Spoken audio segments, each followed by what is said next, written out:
Okay.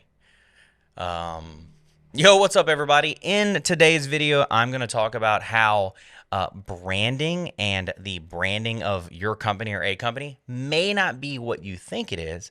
And by misdefining it, you are losing money and not developing lifelong customers. So let's talk about it.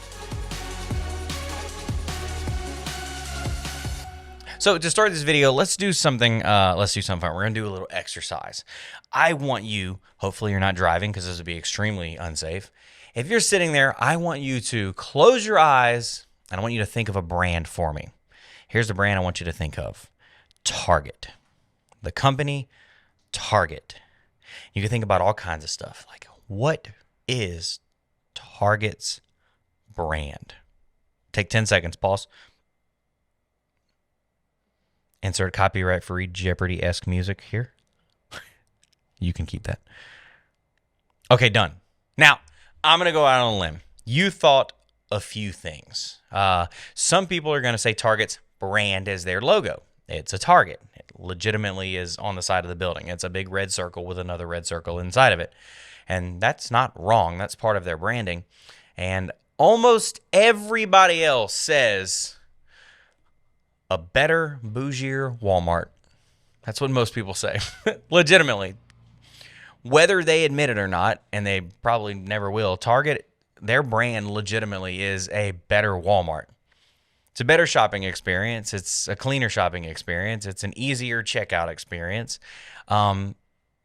It's become like almost this subculture of, hey, you're going to go to Walmart? You're like, oof, no, I'm going to go to Target. Listen to me here. That is how powerful a brand is. Imagine how many times in your life you could have or should have gone to Walmart because it was closer or it was, literally right there on the way. You drove past it and you went to Target and you spent more money because I've gone in for toothpaste and I walk out with a freaking coffee table. I can't be the only person that's done that. That's the power of a brand. I could have gone to Walmart and just bought one little thing. Instead, I went to Target, and because of my guard being down because I'm in the bougier Walmart, I was actually more open to spending more money.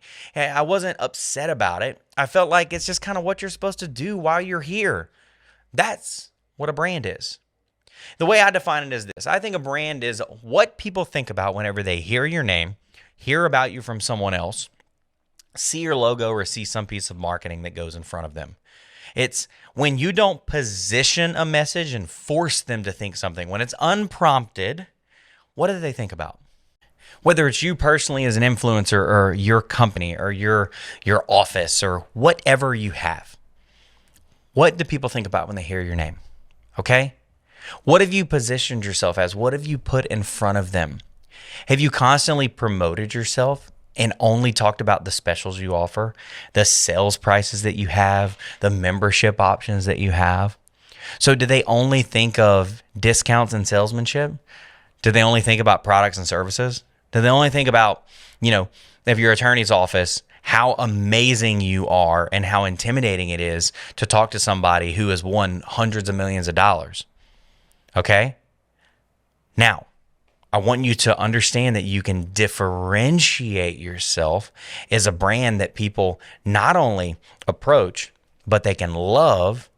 And not only can they love, they become what's called a brand ambassador for you.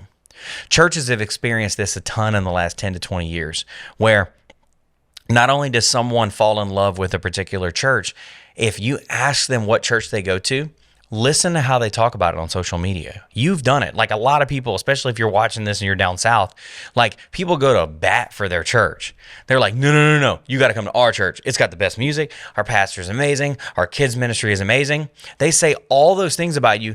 They actually become a salesperson for your brand. So that's why not only defining and understanding that branding is more than a logo, that it's how you make people think about you. Here's the upgrade. It's how you make people feel when they interact with you. That's your brand. What you look like, their perception, subconscious thought, and how they feel. When you connect all three of those dots, you create brand ambassadors. Okay? One of my favorite stories about branding is Hyundai. Hyundai is great for me because we are now on our second.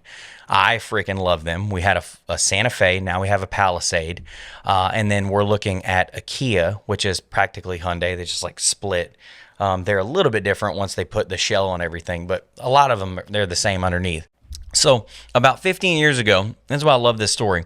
If you were sitting there and you were talking about Hyundai with a bunch of people, they would say, I wouldn't buy one of those. They're crap. The resale value is terrible. They break. They fall apart. Like all these negative things about Kia and Hyundai.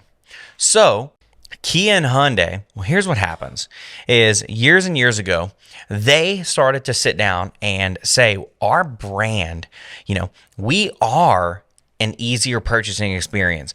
They simplified the way that you could add features in their cars, where instead of having 25 options and the price that goes all over the place, people that were looking for affordability wanted the bells and whistles without feeling like they were having to continually see the price of their car go up.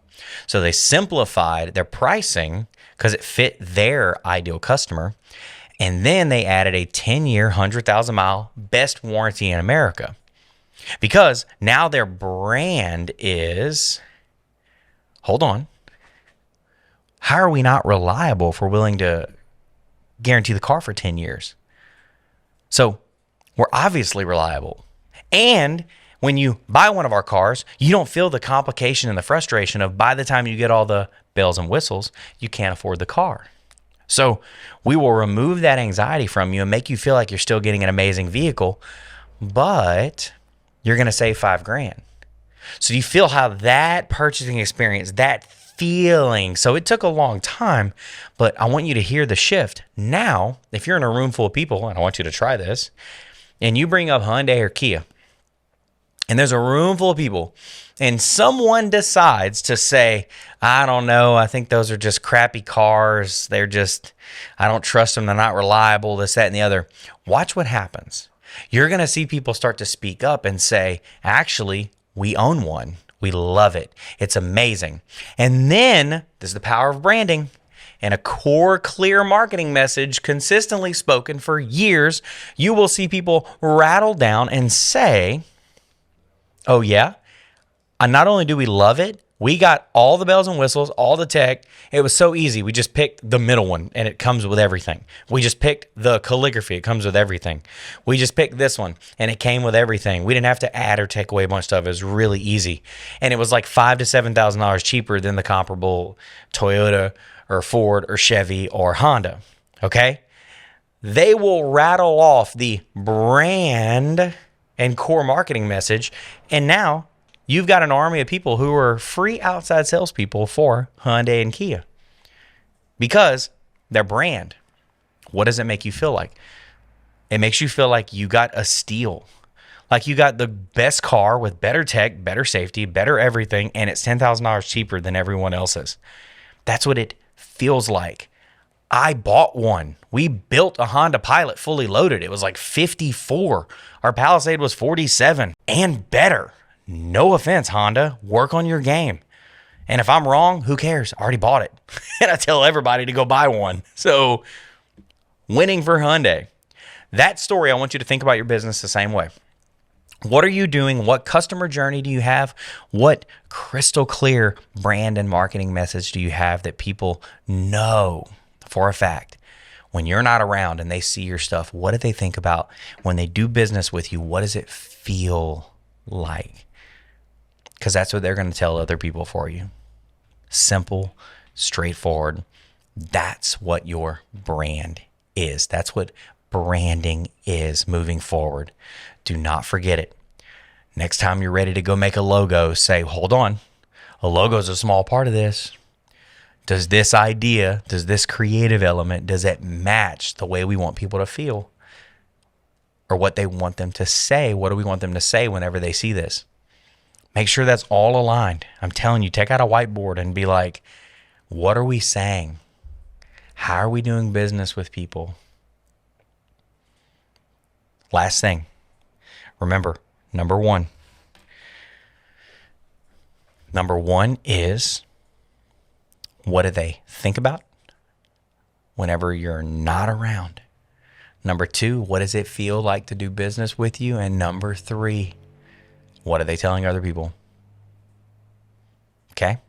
That's it. That's the power of branding. And if you want to create customers for life and you want to shift your industry, become the person that everyone is jealous because you have 30% of the market and you have all the best customers in your area, that's how.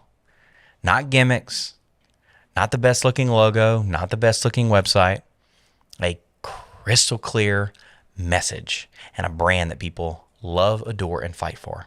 That's how you're going to grow and do better than you've ever done in 2023 and moving forward. Whatever year you watch this, I promise, timeless. 10 years from now, this will still be working. Okay? As always, thank you so much for your time. Thank you for watching. If you found this video valuable at all, go ahead and hit the like button. If you didn't, you could virtually flick me in the forehead on your screen. It's okay, I won't feel it. But like, comment, subscribe. Any of the support means a ton to me. And love you guys. Have an awesome day.